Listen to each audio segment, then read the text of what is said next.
Bueno, y seguimos con Juan Carlos, pero ahora vamos a cambiar de tema, radicalmente vamos a cambiar de tema, porque ahora vamos a hablar de la fundación de la Villa del Cerro, porque estamos en el mes aniversario del 183 aniversario, ¿no, Juan Carlos? Sí, 183. ¿Cómo es esto de la fundación de la Villa del Cerro? Porque vos tenés una idea muy particular de lo que significa de lo que es y de lo que significa la fundación de la Villa del Cerro. Sí, sí, varias ideas muy particulares. En primer lugar, para mí, la fundación de la Villa del Cerro no forma parte de un proceso, como se reitera por las actividades oficiales organizada por la Comisión de Cultura del Centro Comunal 17 y apoyada por otros organismos superiores. En mi opinión, es decir, la Villa del Cerro no hay duda que fue un acto administrativo, no formó parte de ningún proceso,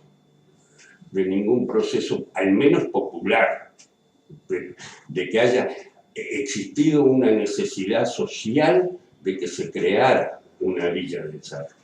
Fue el resultado, el proceso tal vez haya sido intelectual o económico, sin duda, eso, sí, pero fue un proceso en el que el Uruguay nace a la vida independiente con 74.000 habitantes apenas, era un país, un territorio vacío, y prácticamente multiplica por esa población se incrementa en un 30, un 40% en los 4 años que van entre el 18 de julio de 1830 y el 9 de septiembre de 1834.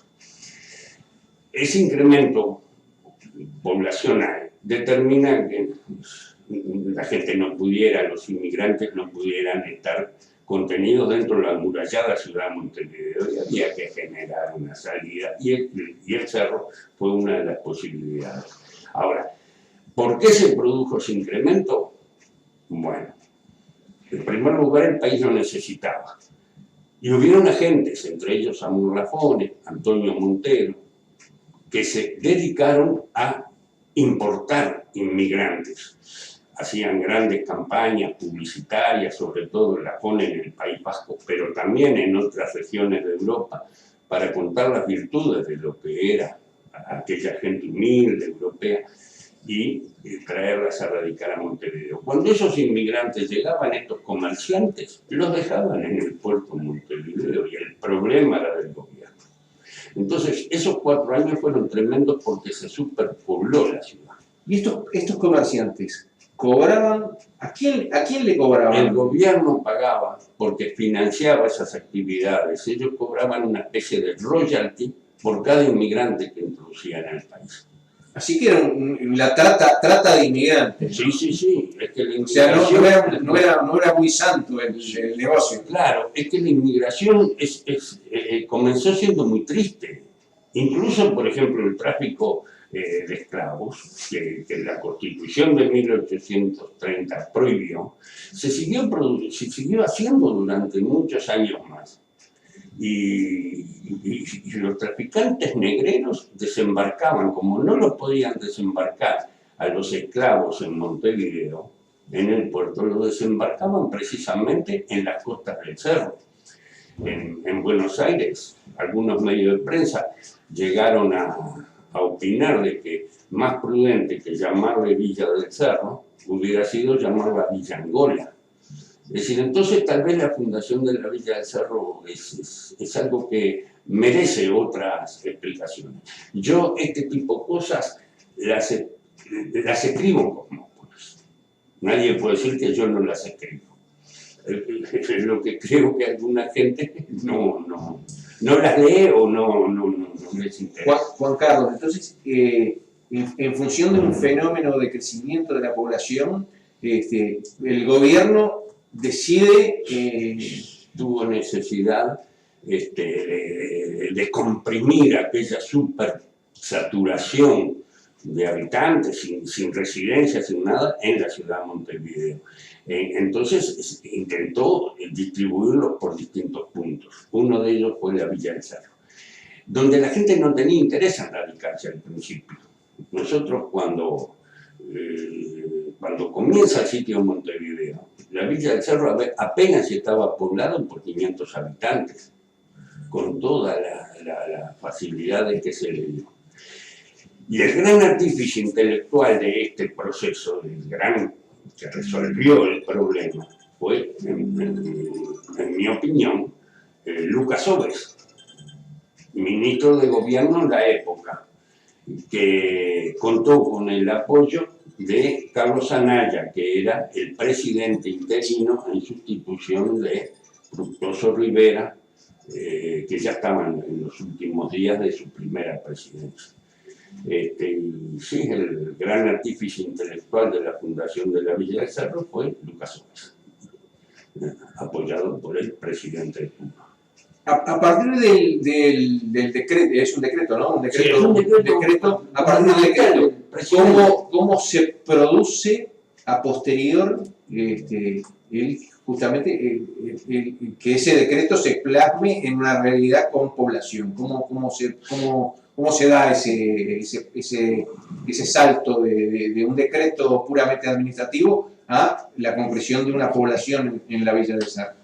Bueno, se demoran 3-4 meses para que la planta se urbanice, se diagrame en las calles. Aquella Villa del Cerro se extendía desde Perú, Polonia, hasta las costas de la bahía y del río de la Plata. Esa diagramación urbanística recién se designó el ingeniero Limensor a los 3-4 meses después del decreto. Eso ya de por sí demuestra que no es un proceso, que faltaba mucha planificación todavía para... Y la gente demoró en instalarse. No resultaba atractivo, no había nada. Era difícil comunicarse con la ciudad de Montevideo, difícil cruzar los arroyos. Para ir del Cerro a Montevideo había que atravesar por el paso de la Bollada, y cuando daba paso, porque no siempre el arroyo pantanoso daba paso. Imposible cruzar por la barra de Cuello, donde ahora tenemos el puente. En aquella época era imposible hacerlo por ahí.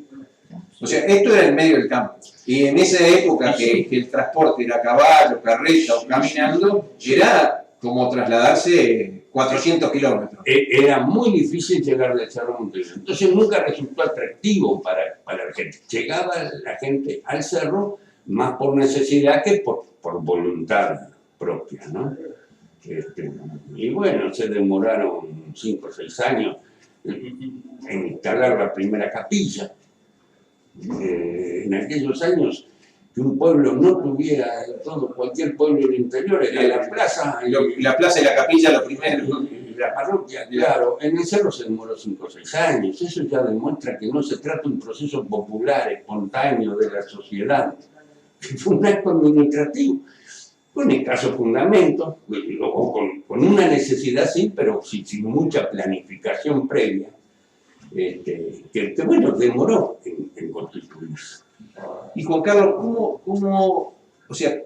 ¿cómo podríamos ubicar, en qué momento podríamos ubicar que el cerro como tal se termina, cuaja como un hecho social? O sea, termina ese proceso administrativo, puramente administrativo, y ya se puede constituir como una población donde hay ya necesidades sociales. Sí, incidió la Guerra Grande.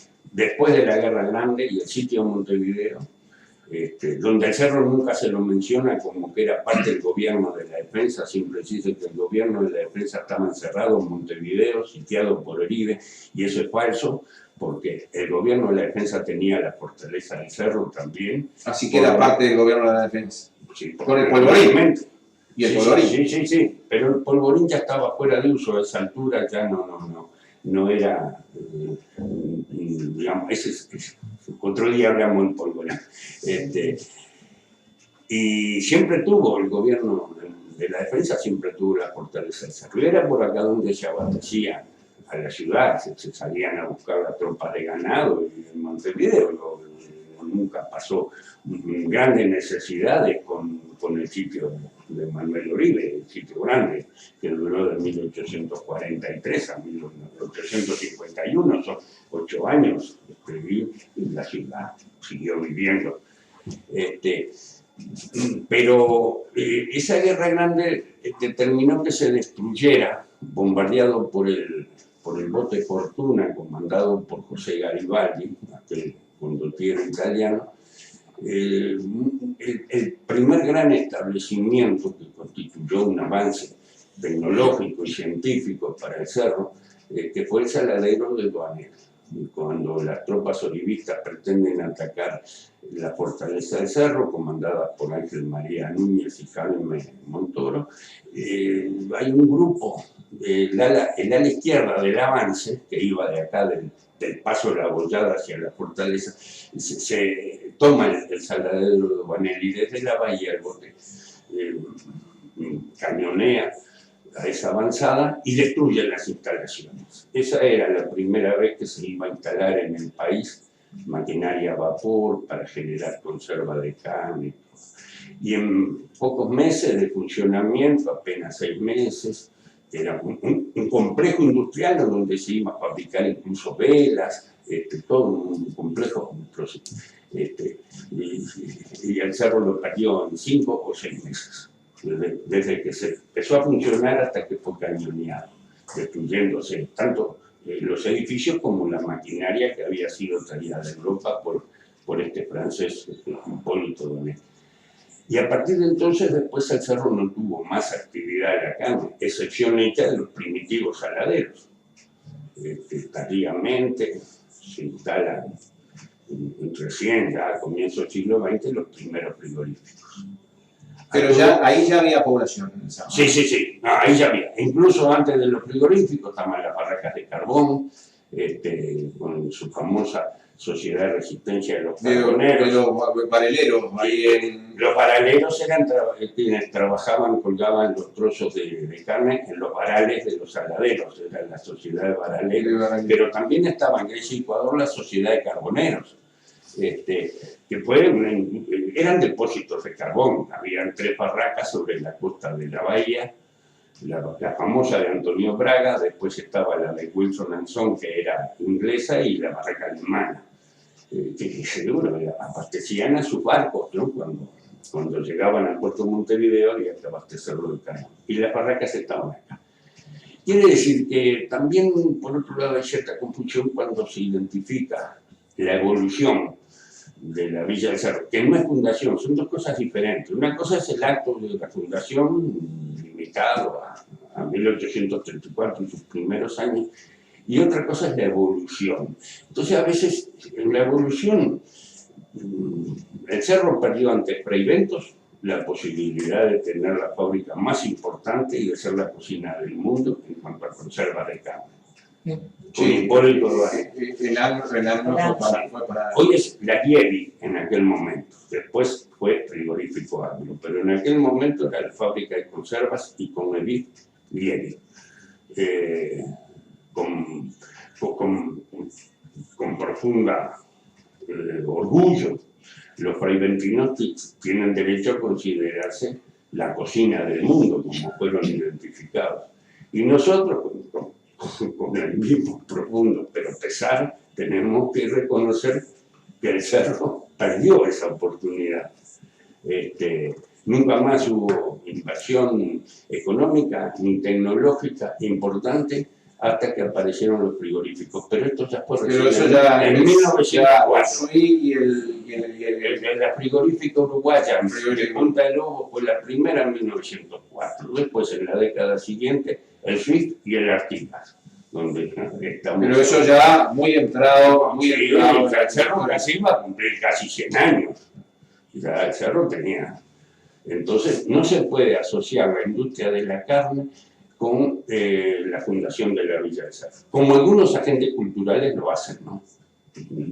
Tampoco se puede asociar la fundación de la Villa del Cerro con el fútbol de la villa, por ejemplo.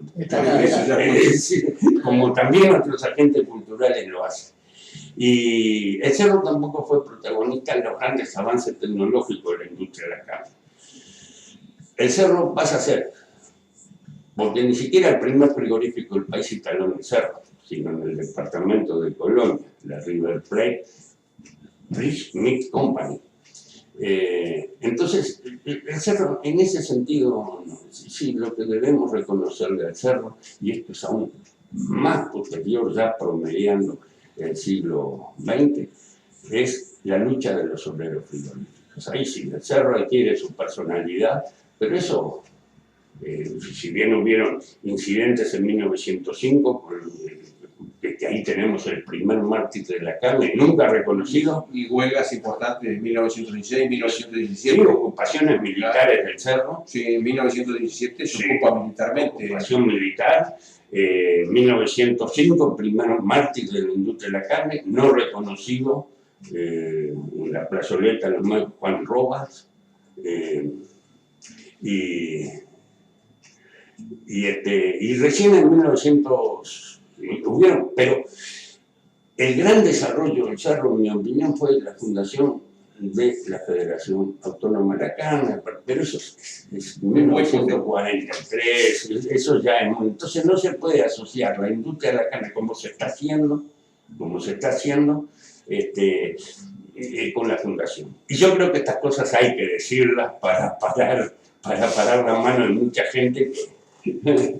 Bueno, muchas gracias, Juan Carlos. Ya se nos fue el tiempo, estamos ya pasados 2 minutos del tiempo nuestro. Te agradecemos el haber estado con nosotros, el haber compartido esos momentos. Y bueno, quedan pendientes varias charlas. Por mi parte es un placer, a las órdenes, y cuando ustedes dispongan.